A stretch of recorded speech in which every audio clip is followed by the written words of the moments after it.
అయితే ఈ happy new year ఎవరికి సంతోషకరంగా ఇచ్చేదనే విషయాన్ని కొన్ని జ్ఞాపకం చేస్తా. అందరూ కూడా లోతుగా గమనించండి. 2వ కొరింథీయులకు రాసిన పత్రిక 5వ అధ్యాయం 17వ వచనంలో చదువుదాం ఒకసారి. 2వ కొరింథీయులకు రాసిన పత్రిక 5వ అధ్యాయం 17వ వచనం.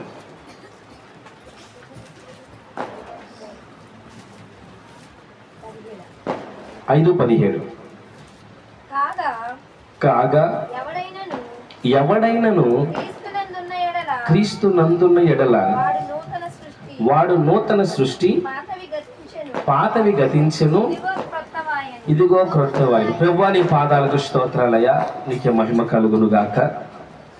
ఈ యొక్క నూతన సంవత్సరపు మొదటి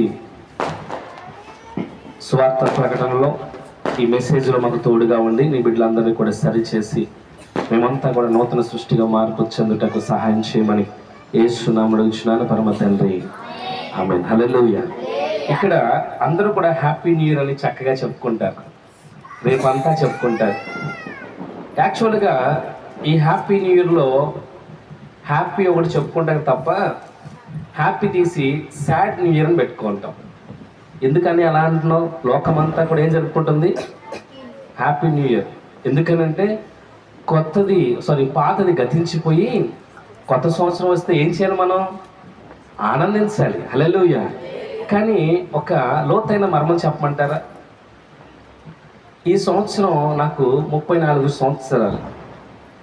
ఈ 2026 వచ్చేసరికి నాకు ఎన్ని సంవత్సరాలు వస్తాయి? 35 వస్తాయి. ఓకేనా? అంటే అర్థం ఏంటో తెలుసా? నా ఆయుష్ కాలంలో ఒక సంవత్సరం పోయింది. 2026 వచ్చి ఏం చేసింది? నా ఆయుష్ కాలంలో ఒక సంవత్సరం గుర్తు చేస్తుంది. బాబు, నీ ఆయుష్లో నుంచి ఒక సంవత్సరం తొలగించబడితే నువ్వేం చెప్పుకుంటున్నావు? Happy new year. హల్లెలూయా. అంటే మన జీవితం ఎక్కడికి వెళ్తుందంట? మరణానికి. అయితే బాధపడకండి, కన్క్లూడింగ్ ఇస్తాను. హల్లెలూయా. ఈ రోజున సంవత్సరం హ్యాపీ న్యూ ఇయర్ ఎవరు జరుపుకుంటారో తెలుసా? హ్యాపీ న్యూ ఇయర్ జరుపుకునే రైట్స్ ఎవరికి ఉన్నాయంటే ఒక దేవుని బిడ్డలకు మాత్రమే ఉందంట. అందుకే వాక్యం సెలవిస్తుంది, కాగా ఎవడైనను క్రీస్తునందు ఉన్న ఎడల వాడు ఎవరు? నూతన సృష్టి. హల్లెలూయా. క్రీస్తులో మీరున్నారు, క్రీస్తులో నేను ఉన్నాను. ఈ రోజున ఈ రాత్రికాల వేళ మీరు గమనించండి. రేపు ఉదయం పేపర్ చూడండి, న్యూస్ ఛానల్లో చూడండి. అనేక మంది యవనస్తులు గాయాలు పాలై హాస్పిటల్లో లేదా మరణించిన వార్తలు ఖచ్చితంగా వినపడతాయి. ఎందుకని? వాళ్ళకి హ్యాపీ న్యూ ఇయరే, మనకి కూడా హ్యాపీ న్యూ ఇయరే. కానీ వారి జీవితంలో దేవుడు ఇచ్చేది కొంతవరకే. వాళ్ళ నూతన సృష్టిగా పనికి రారు. దేవుడు కోరుకునే నూతన సృష్టి ఎవరంటే క్రీస్తులో ఎవరైతే ఉంటారో వారు నూతన సృష్టి. వారికి మాత్రమే ఈ పండుగ జరుపుకునే అర్హత ఉంది. హల్లెలూయా. ఎందుకో తెలుసా? ఈ లోకంలోకి వెళ్ళి, అరే బాబు ఈ సంవత్సరం గతించిపోయింది, నూతన సంవత్సరం స్టార్ట్ అయింది, మీ ఆయుష్ కాలంలో ఒక సంవత్సరం తగ్గిపోయింది, నువ్వు హ్యాపీగా ఎలా జరుపుకున్నావు అంటే వాడు అంటాడు, నా ఇష్టం అంటాడు. కానీ క్రైస్తవుడు మాత్రమే వేచి చూసేది దేనికంటే ఎన్ని సంవత్సరాలు తెచ్చిపోతాయో, మనం మరణానికి ఎంత దగ్గర అవుతామో. పౌలు గారు ఒక మాట అంటారు, బ్రతుకుట క్రీస్తే, చావైతే లాభం. ఎందుకు లాభం? నేను చనిపోతే యేసుప్రభువు వారి దగ్గరికి వెళ్తా కాబట్టి మరణం ఎంత త్వరగా వస్తే నాకు అంత లాభం.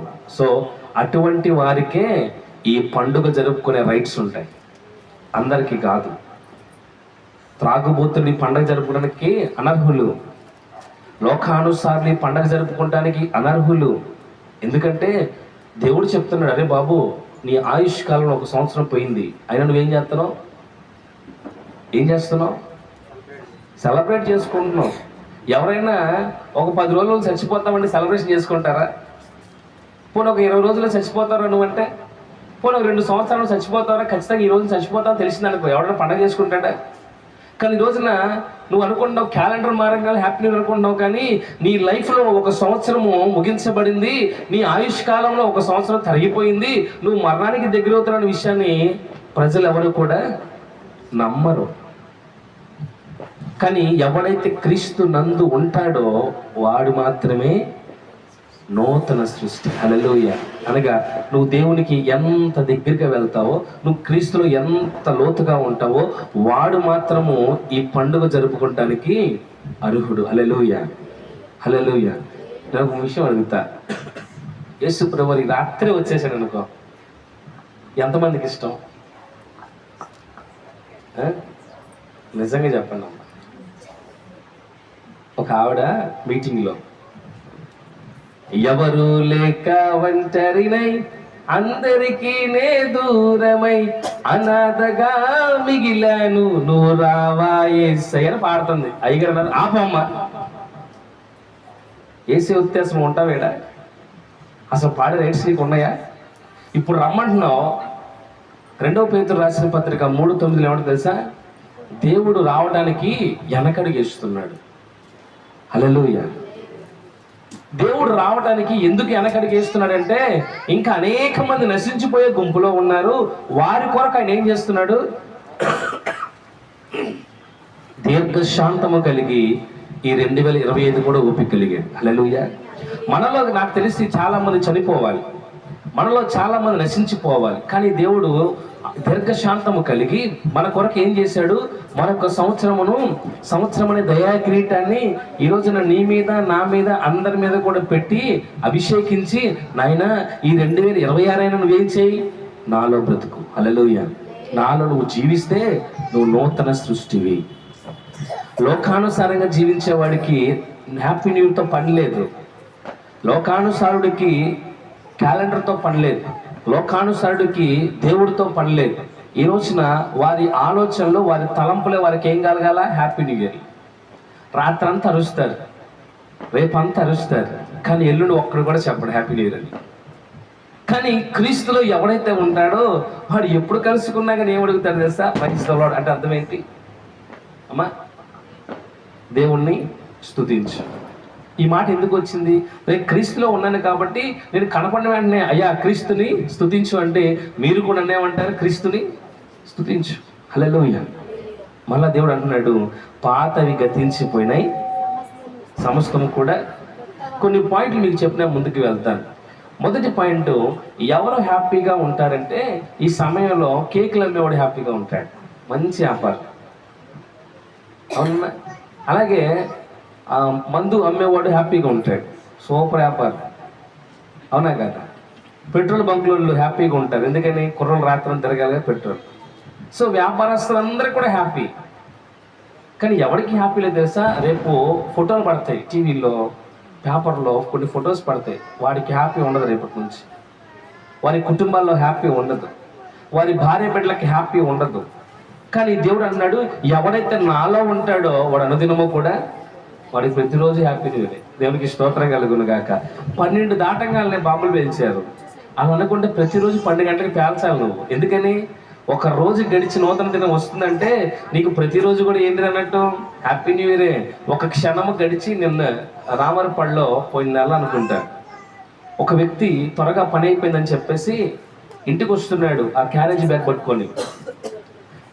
పట్టుకొని తన ఇంటికి వద్దామని మనవైపు వద్దామని వస్తున్నాడు.